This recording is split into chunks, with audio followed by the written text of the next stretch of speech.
Hi, good evening. Let me tell you a little bit about election law on canvasses, recounts, and contests. The final stage of an election is to count the ballots and determine the winner, a process governed by state law. The initial tabulation of the votes, usually completed on the night of the election, is preliminary and unofficial. After Election Day, state and local officials canvass the results to arrive at the official determination of the vote totals and certification of the winner. The canvassing process usually includes the counting of absentee and provincial ballots that were not part of the initial provincial ballots that were not part of the initial tabulation. The timetable for this process is prescribed by state law and can take weeks. State laws can also provide procedures that may be used in the event of a close election, such as Lauren Boebert race. Some state laws mandate a recount if a margin is within a certain percentage, while others allow a recount only if a candidate or other interested party requests it. In Colorado, if a candidate requests it, then we have to pay $250,000. Seriously? $250,000? Yeah, right. Para la mierda eso. State laws also provide for judicial proceedings in cases where election results are disputed, sometimes referred to as contests. So, with judicial remedies, let's go on to it and explain what the justice system does. In Colorado, you can ask Jena Griswold to recount your race, but you have to pay $250,000. That's what I was told by my party, and that has to be done normally before within a month of the election. There's another way. There's a judicial remedy here in Colorado. There is no statute of limitation. Jena has to keep the result for at least, I think it's 2 years. I'm not sure. Can't remember. So what should courts do when they conclude that an election practice violates federal or state law? The answer depends in part on whether the challenge takes place before or after the election day.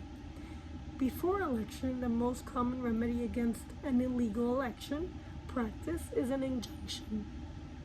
When pre-election litigation is brought, and I didn't know this until now, when pre-election litigation is brought, it may be feasible to issue an injunction against that challenged practice before the election begins. Where that is not possible, a court may, in rare circumstances, issue an order that an election be postponed until the problem can be fixed. In many instances, however, the problem is not discovered or challenged until after the election has already begun, and sometimes not until after the preliminary determination of the winner, as described above.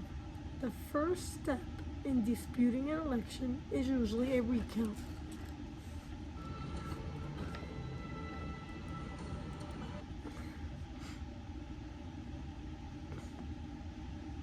Where post-election litigation such as a contest is brought, it is sometimes possible to remedy the error by correcting vote totals, either adding or subtracting votes.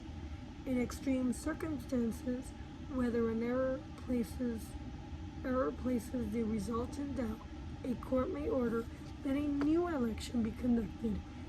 In addition, civil damages and criminal penalties are available for certain kinds of election misconduct. These remedies possibilities are described in greater details in this book.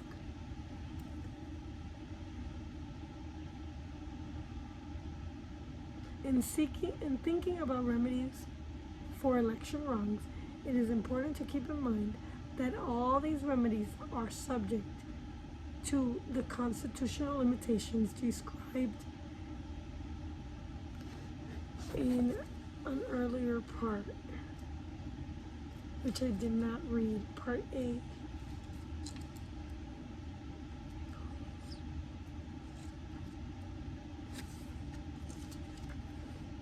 Let me see if I can find it.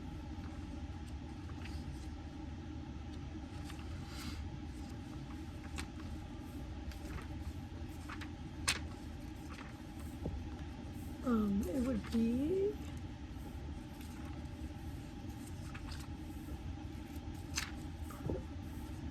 I believe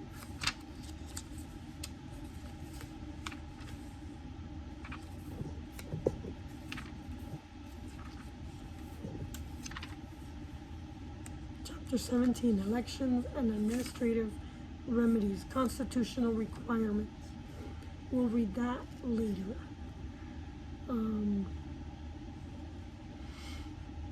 So, including the requirements of equal protection set forth in Bush versus Gore majority opinion, and possibly the Article 2 limitations on presidential canvassing board and Chief Justice Rehnquist Bush versus Gore concurrence. So what are the constitutional requirements? In the election of 2000, litigation. Before 2000, there was relatively little constitutional litigation surrounding election administration. That has changed dramatically, largely as a result of the Florida 2000 election and the Supreme Court decision that effectively resolved that election. In Bush versus Gore,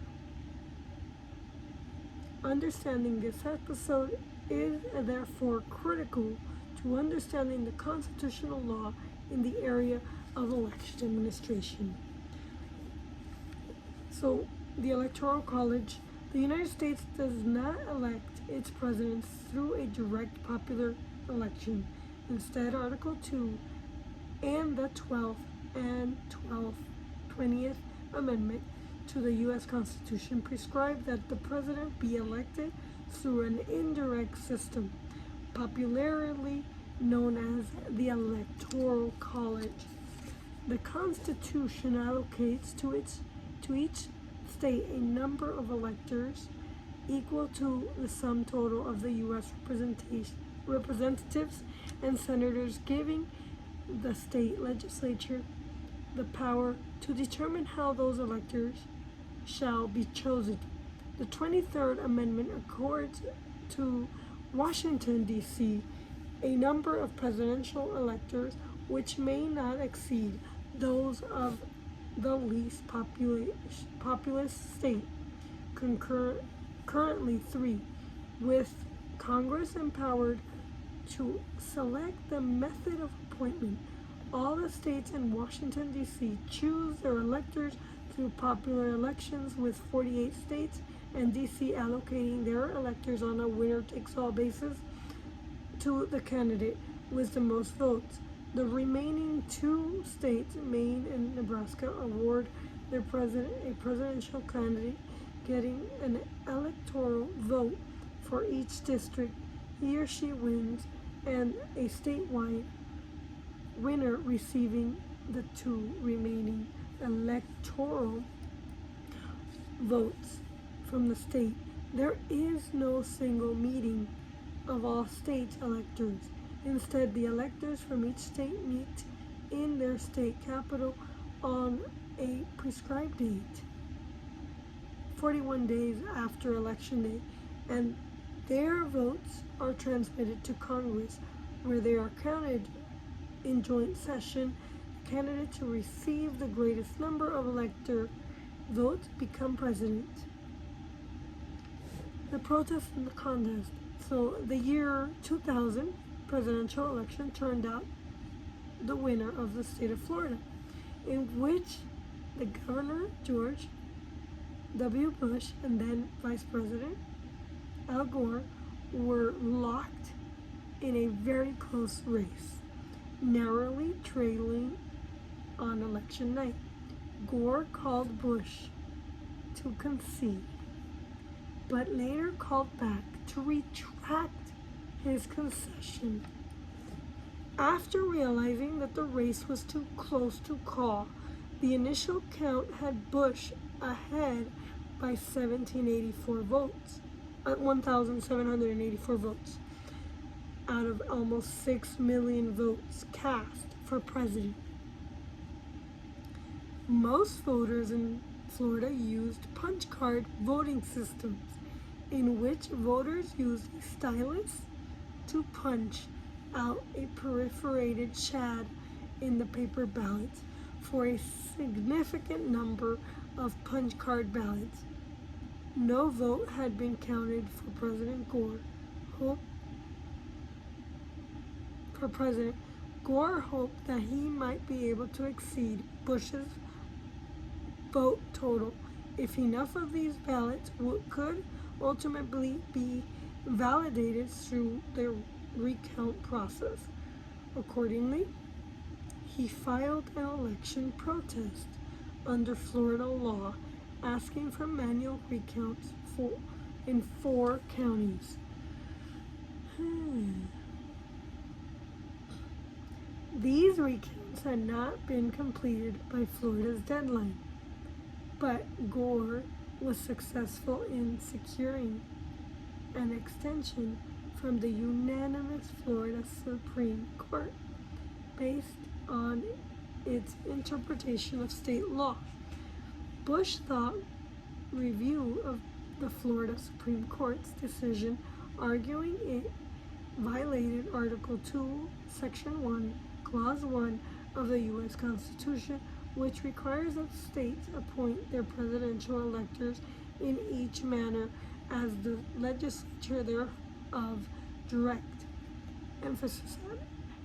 Bush argued that the Florida Supreme Court had erroneously relied on the Florida Constitution in its ruling that extended the recount when it should have relied exclusively on statute enacted by Florida legislature. In Bush versus Palm Beach County Canvassing Board 531 U.S. 70 2000, year 2000, the U.S. Supreme Court remanded in a unanimous per curiam opinion instructing the Florida Supreme Court to clarify the basis of its ruling. The court cited Article 2 and McPherson versus Blacker, 1892, which had upheld a Michigan statute allocating presidential electors by congressional district. Although the issue was not squarely presented in McPherson, there is some language in that opinion suggesting that a state constitution may not circumscribe the legislative power over the selection of presidential electors. Bush versus Palm Beach County Canvassing Board did not decide whether state constitution may circumscribe the state legislative power over presidential electors. Instead, it remanded for the Florida Supreme Court to make clear the precise grounds for its decision on the same day that the U.S. Supreme Court heard argument in Bush versus Gore, year 2000, described further. The Florida Supreme Court issued an opinion reaching the same results, but this time basing its reasoning entirely on Florida statutory law, not the state constitution. Gore still trailed Bush narrowly. At the time of the extended deadline set by Florida, Supreme Court, as a result, he filed an election contest which sought a selective manual recount of undervotes. Ballots on which no vote for was recorded. So we had a certain amount of undervotes in both Denver and Arapahoe County, and right now I cannot remember exactly what those undervotes were.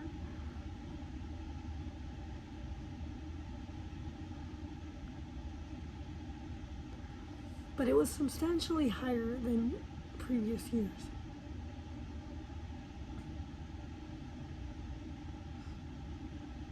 So again, the Florida Supreme Court sided with Gore, this time by a 4-3 margin, in addition to ordering that the certain recounts completed after the previous deadline be included in vote totals.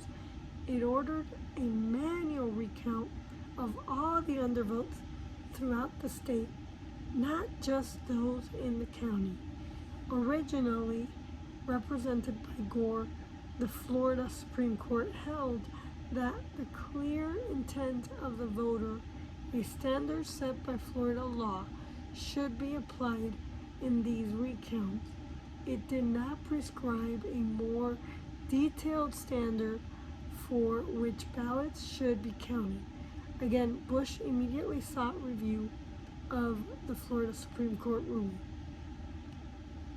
So Bush versus Gore, 2000, the U.S. Supreme Court issued an order staying the Florida Supreme Court's mandate. This order prevented the recount from proceeding.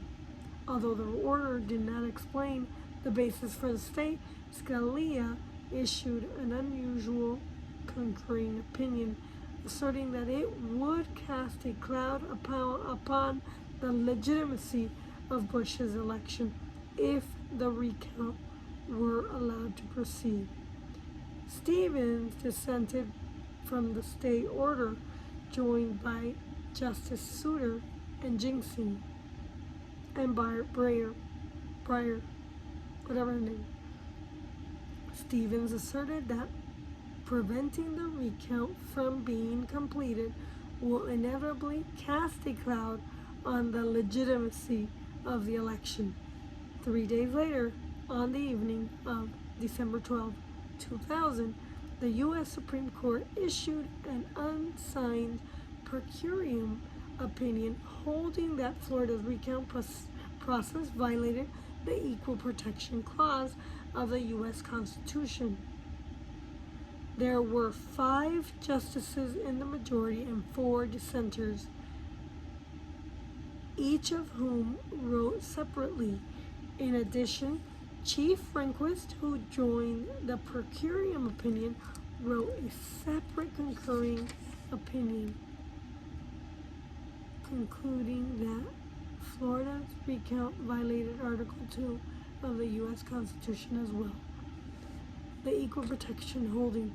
The per curiam opinion expressed the views of the 5 justices in the majority, Rehnquist and Scalia, O'Connor and Kennedy and Thomas, after setting forth the procedural history of the case.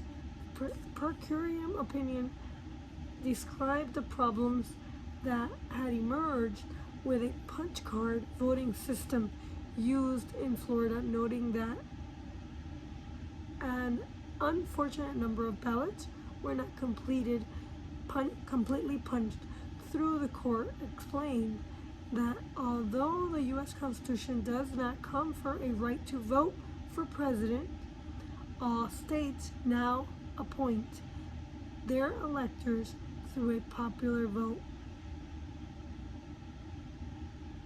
Once the state decides to allow its citizens to vote for president, their right to vote is fundamental and subject to the requirement of the Equal Protection Clause. The court was less than precise in defining these requirements. It stated that the general principle that equal weight should be accorded to each vote and equal dignity to each voter, and later that having once granted the right to vote on equal terms, the state may not, by later arbitrary and desperate treatment, value one person's vote over another. But the court did precisely define the constitutional standard applicable to equal protection violations concerning the counting of votes. Instead, the court focused on the particular features of Florida recount that is thought problematic. Those problems included: 1, the lack of specific rules designed to ensure uniform treatment of ballots, kind of like we do now here. Consequent differences in how ballots were treated among different counties, kind of like we do have here in Colorado.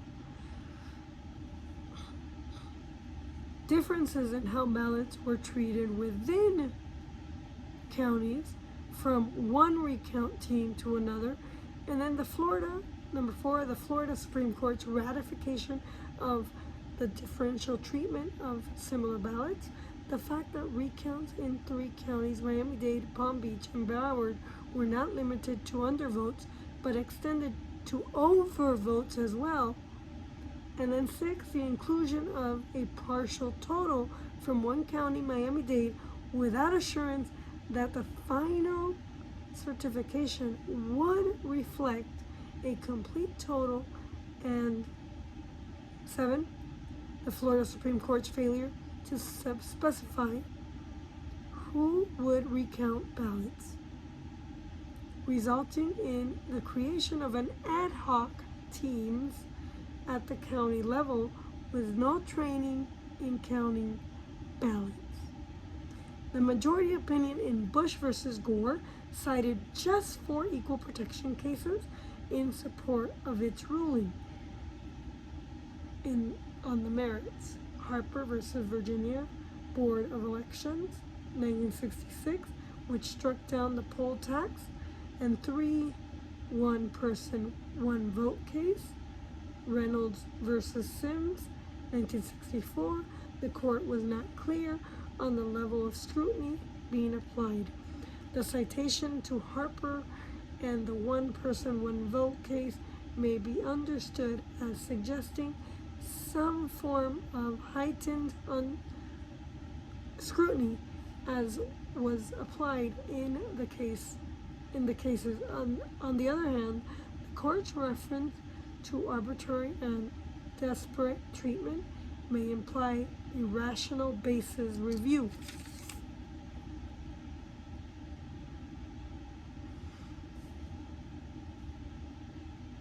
The remedy?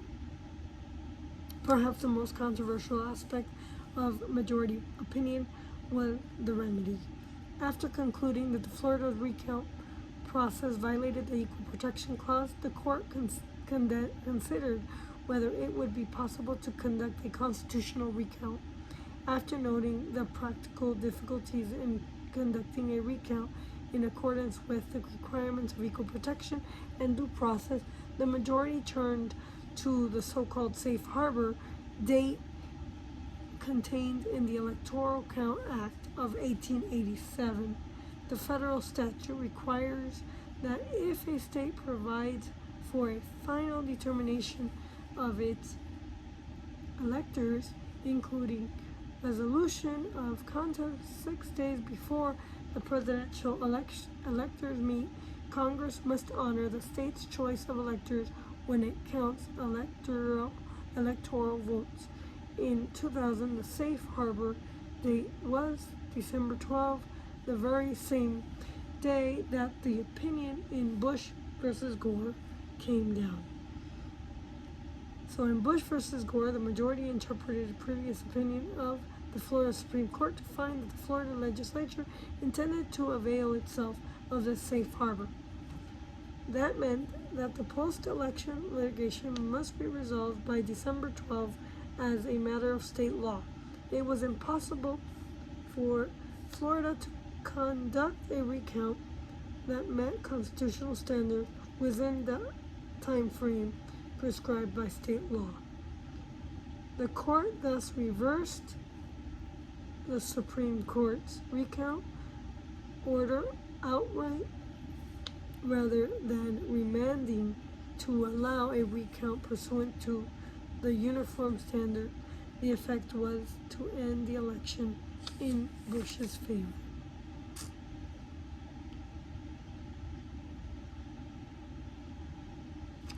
And there you have it. It's just some constitutional requirements to counting the ballots. If you want to learn more, I highly recommend the In a Nutshell book by Daniel Token on election law. Have a good day. Good night.